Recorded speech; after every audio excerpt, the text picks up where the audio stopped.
Hello everyone. मेरा नाम पायल शर्मा है और मैं Bhatia neuropsychiatric hospital and de addiction centre में एक काउंसलिंग साइकोलॉजिस्ट हूँ। एडिक्शन एक ऐसी बीमारी है जो एक इंसान को ही नहीं अफेक्ट करती, बट उसकी आसपास के जो लोग हैं, उसके रिलेटिव्स, उसके लव्ड वंस, उनको भी अपनी ग्रिप में ले लेती है। ये एक दीमक की तरह है जो कि एक अफेक्टेड इंसान को ही नहीं बट उसकी फैमिली को भी अंदर ही अंदर खाने लगता है। तो आज हम इस वीडियो में ऐसे दो बिहेवियर्स के बारे में बात करने जा रहे हैं जो कि अगर फैमिलीज कंसिडर ना करें और इसको इम्पोर्टेंस ना दें और करेक्ट ना करें तो ये एडिक्शन की साइकिल को बढ़ा सकती है। तो पहला ऐसा बिहेवियर है एनेबलिंग, जो कि फैमिलीज ज़्यादातर अनइंटेंशनली करती हैं और ये बिहेवियर लव और कंसर्न से जुड़ा होता है। ये बिहेवियर ज़्यादातर लव और कंसर्न से बचपन से ही शुरू हो जाता है और फैमिलीज को पता नहीं चलता, वो समझ नहीं पाते कि उनके इस एनेबलिंग बिहेवियर की वजह से कितने इश्यूज और बढ़ने लगते हैं। ये बिहेवियर हमेशा फैमिलीज उनको प्रोटेक्ट करने के लिए लव की इंटेंशन से होता है, पर ये उसकी बीमारी को कहीं ना कहीं बढ़ावा दे रहा होता है। यूजुअली फैमिलीज एनेबलिंग को हेल्प करने के तरीके से कंफ्यूज हो जाती हैं, बट एक्चुअली में एनेबलिंग करना और हेल्प करने में बहुत बड़ा डिफरेंस है।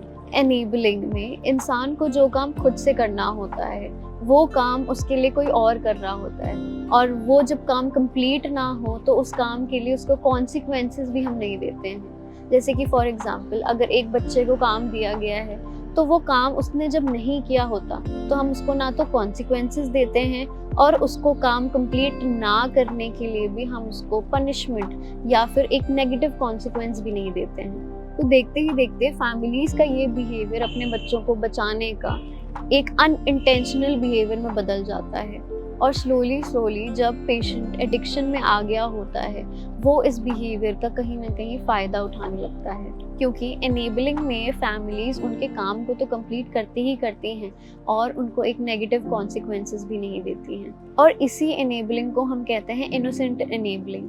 कभी कभी फैमिलीज ऐसी इनोसेंट एनेबलिंग करने लगती हैं और उनको समझ में नहीं आता कि ये कब डेस्परेट एनेबलिंग में बदल गया होता है। आप एनेबलिंग को और अच्छे से समझ पाएं और आइडेंटिफाई कर सकें कि ये आपके अंदर है कि नहीं है, तो मैं आपको कुछ सिचुएशंस दूंगी। आप आइडेंटिफाई करें कि क्या आप भी एनेबलिंग कर रहे हैं अपने लव्ड वन की। क्या आप अपने लव्ड वन के हर बिहेवियर को एक्सेप्ट कर रहे होते हो, चाहे वो ट्रबलिंग हो या प्रॉब्लमैटिक हो। क्या आप अपने लव्ड वन के प्रॉब्लमैटिक बिहेवियर को कवर अप कर लेते हो ताकि उन्हें कोई कॉन्सिक्वेंसेस ना मिल पाए, या कॉन्सिक्वेंसेस आप नहीं देना चाहते हो उनको। क्या आप उनको एक एज के बाद फाइनेंशियली हेल्प कर रहे होते हो, उनके टैक्स पे करना, उनके क्रेडिट कार्ड के बिल्स पे करना, क्या आप ये सब कर रहे हैं? या फिर आप उनके डेली रूटीन, छोटी से छोटी आदतें जो एक रूटीन में फॉलो होती हैं, क्या आप वो भी कंप्लीट कर रहे हो उनके लिए? और आप अपनी नीड्स को छोड़ के, अपनी ज़रूरतों को छोड़ के सबसे पहले उनको रख रहे हो,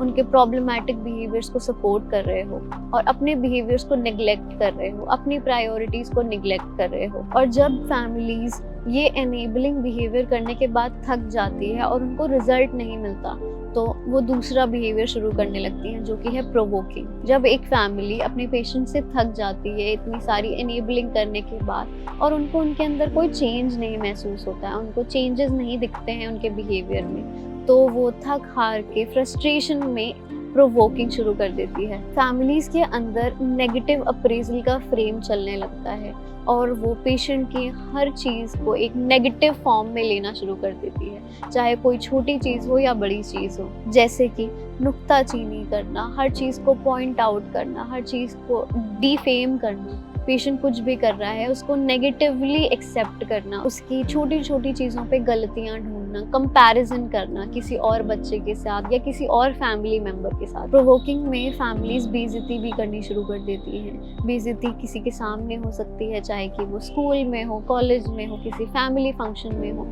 किसी सोशल गैदरिंग में हो। तो ये सारे प्रोवोकिंग बिहेवियर्स कभी ना कभी फैमिली शुरू करने लगती हैं जो कि एनेबलिंग के बाद होती है। एक और चीज़ जो देखी जा सकती है हमारे प्रोवोकिंग बिहेवियर में या फैमिलीज़ के प्रोवोकिंग बिहेवियर में, वो है स्टोन वॉलिंग। स्टोन वॉलिंग में फैमिलीज़ कट ऑफ करने लगती हैं पेशेंट्स को, उनको सोशली एक्सेप्टेंस ना देना या फिर टोटली किसी फंक्शन से या किसी गैदरिंग से कट ऑफ करना कि तुम नहीं जा सकते हो या तुम नहीं जाओगे। तो स्टोन वॉलिंग शुरू होने लगती है फैमिलीज़ की, जो कि एक नेगेटिव कॉन्सिक्वेंस उनके अंदर ले आता है। फैमिलीज़ के लिए बहुत इम्पॉर्टेंट है कि वो ये 2 बिहेवियर्स आइडेंटिफ़ाई करें, चाहे वो इनेबलिंग का हो या प्रोवोकिंग का हो। क्योंकि एडिक्शन में पेशेंट ज़्यादातर फैमिलीज़ के साथ ये बिहेवियर्स एक्सपीरियंस कर रहा होता है, इनेबलिंग और प्रोवोकिंग का। फैमिलीज़ को असर्टिव होने में और प्रोवोकिंग होने में डिफ़रेंस पता होना चाहिए। इसीलिए पेशेंट्स के साथ फैमिलीज़ की काउंसलिंग भी बहुत ज़रूरी है। तो अगली वीडियो में हम बात करेंगे कि फैमिलीज़ अपनी प्रोवोकिंग और इनेबलिंग बिहेवियर को कैसे मेंटेन कर सकती हैं। फैमिलीज़ की इनेबलिंग और प्रोवोकिंग बिहेवियर के बारे में और जानने के लिए कमेंट करें और हमारे चैनल द हर्मिटेज को सब्सक्राइब करें। Thank you.